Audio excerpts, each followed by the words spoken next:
Assalamualaikum warahmatullahi wabarakatuh. Hai semuanya dimanapun kalian berada, semoga diberikan kesehatan selalu di perjumpaan kali ini. Yaitu di video pertama ini, saya ucapkan terima kasih telah berkunjung ke channel ini. Dan terima kasih telah mengklik dan menonton video ini.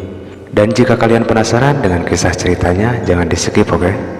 Baik, di sini saya ceritakan kisah misteri malam Jumat Kliwon. Cerita ini saya ambil dari sebuah buku bacaan lewat dari sebuah aplikasi, dan buat kalian yang ingin tahu seperti apa ceritanya, simak dan dengarkan video berikut ini.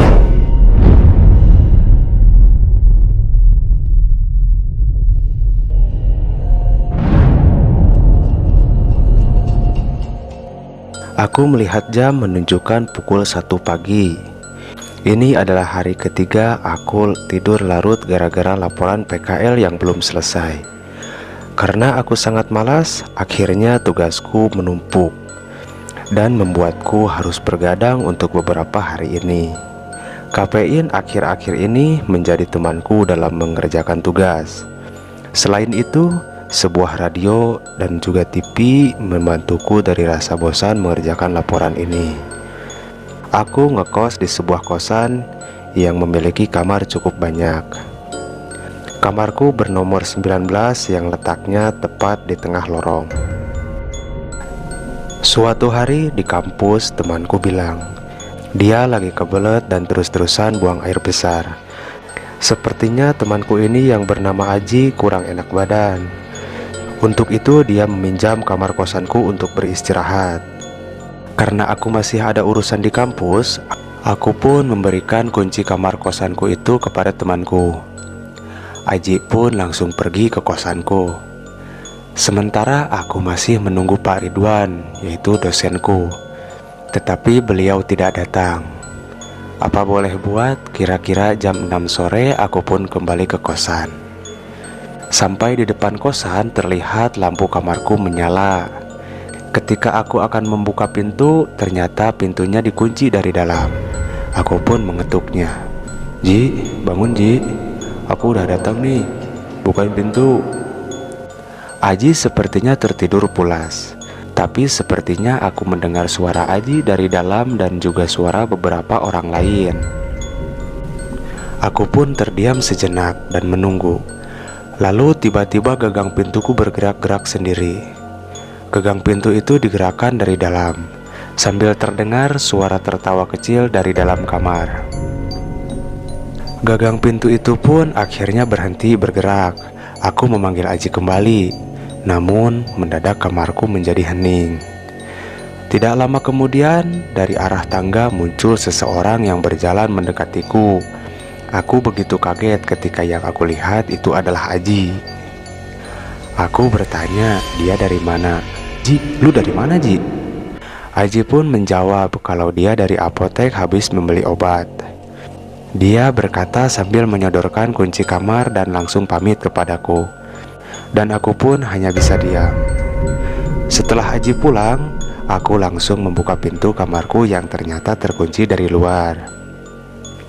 Di dalam ruang kamarku memang tidak ada siapa-siapa. Seketika bulu kuduku berdiri. Aku memeriksa ruang kamar yang tampak jelas benar-benar kosong itu. Aku mencoba untuk tidak menghiraukannya dan langsung tidur di ranjangku. Hingga beberapa menit kemudian aku pun tertidur. Ketika aku terbangun lagi, terlihat jam menunjukkan pukul jam 11 malam. Aku langsung bergegas ke kamar mandi dan mengganti baju. Lalu menghampiri ke depan laptopku untuk melanjutkan laporanku lagi. Sepertinya tugas laporan ini membuatku lupa akan kejadian tadi. Namun tak lama kemudian, aku mendengar suara berisik, seperti orang-orang yang lagi mengobrol dari arah luar kamarku. Aku lalu membuka pintu dan melihat keluar. Di lorong pun tidak terlihat siapapun. Namun suara ribut itu masih terdengar jelas. Karena sangat ribut, aku pun membanting pintu agar terdengar menyindir mereka. Suara itu pun perlahan berhenti. Lalu aku lanjut menulis laporanku sampai aku mulai mendengar suara tetesan air. Kenapa malam ini banyak sekali gangguan? Aku langsung bergegas melihat ke kamar mandi dan melihat keran air. Padahal tidak ada yang bocor. Namun saat aku berbalik dan melihat ke arah ventilasi di bawah pintu depan kamarku, di sana terlihat sebuah genangan air. Perasaan tadi tidak ada air di sana.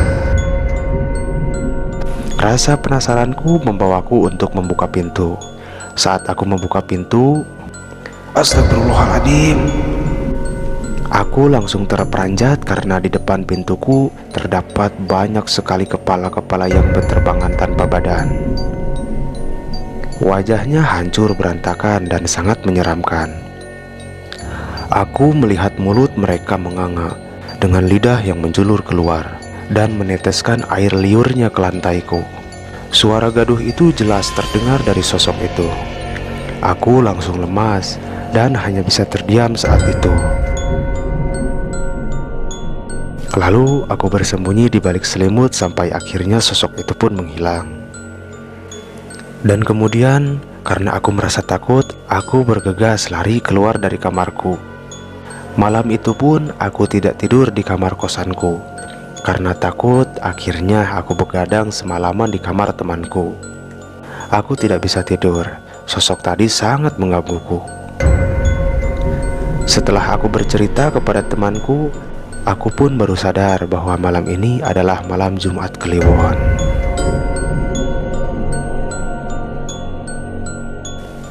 Aku pun heran, tapi aku tidak tahu kenapa sampai diganggu sosok seperti itu.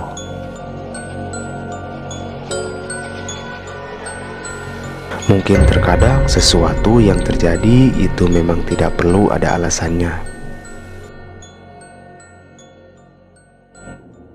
Baik, mungkin demikian kisah ceritanya. Entah nyata atau enggaknya saya pun tidak tahu. Yang jelas cerita ini sungguh ending yang bisa dibilang dan bila ada kata yang salah atau tidak sesuai dengan fakta yang ada, saya meminta maaf yang sebesar-besarnya. Dan terima kasih telah menonton dan mendengarkan cerita ini sampai selesai.